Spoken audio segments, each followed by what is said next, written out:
Netflix had a big success with the teen drama On My Block. And now that those kids have all moved on and graduated, we get the spinoff Freeridge. Let's talk about it.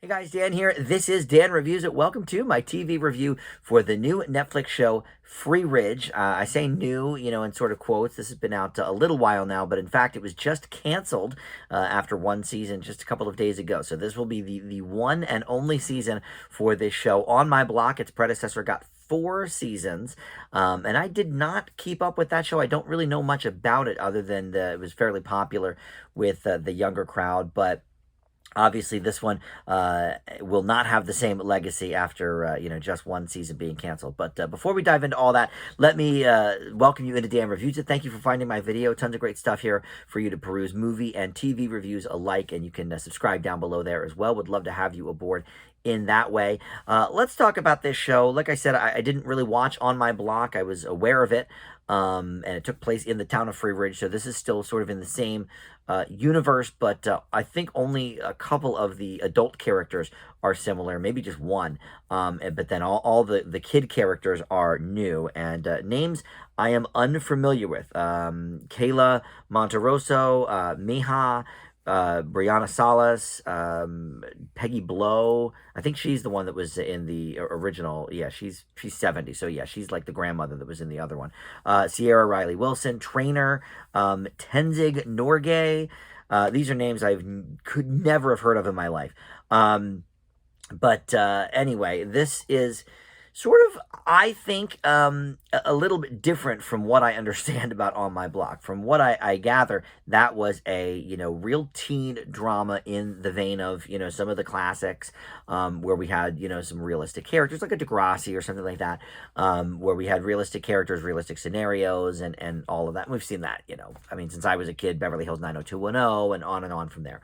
But what struck me immediately about Freeridge, other than that I didn't really find any of the characters particularly likable, but it takes this very odd tone immediately because it goes the supernatural route. They are at this yard sale, and there's this item that is supposedly cursed, and rather than it being sort of like a sort of comedically played one-off, okay, this will be the cursed episode, it's like a through line throughout. And I only watched the first 3, but for at least the first 3 episodes, there's this, mysterious curse and all this sort of stuff that comes with it. And then I never watched On My Block, but I never got the sense that it was a supernatural type of show. I thought it was fairly grounded, and I don't quite understand why they went that route with it. So that's number one. It's definitely, I think, a little bit of a departure in tone. But number two,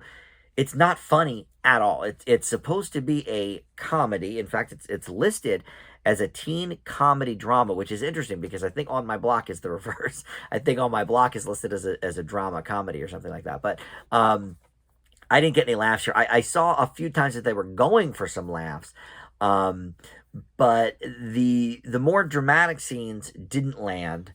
Like there's a cancer storyline that doesn't land because we're kind of like reeling from the non-comedy that they're attempting in the scene before, and then the whole thing of the curse being sort of overshadowing the whole thing. So didn't really get where that was going, but more to the point, you could be not funny, I suppose, but they were clearly trying to be funny.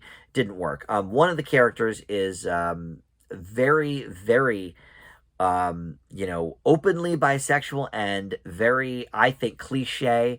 As a gay man, I'm a little more kind of, ears go up when something is very, very overly stereotypical. And look, when I was a kid, My So-Called Life was on, and Ricky Vasquez was, I think, still, right, the first openly bisexual character on network television, and he was sort of a beacon for that. And yeah, looking back at those episodes, okay, he was a little bit more, not cartoonish, but certainly probably a little more cliche than we would like to see now in 2023.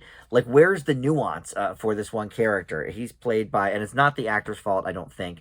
Tenzing Norgay Trainer it plays him, Cameron. I don't really fault any of the actors necessarily, although they're not elevating the material in any way, shape, or form.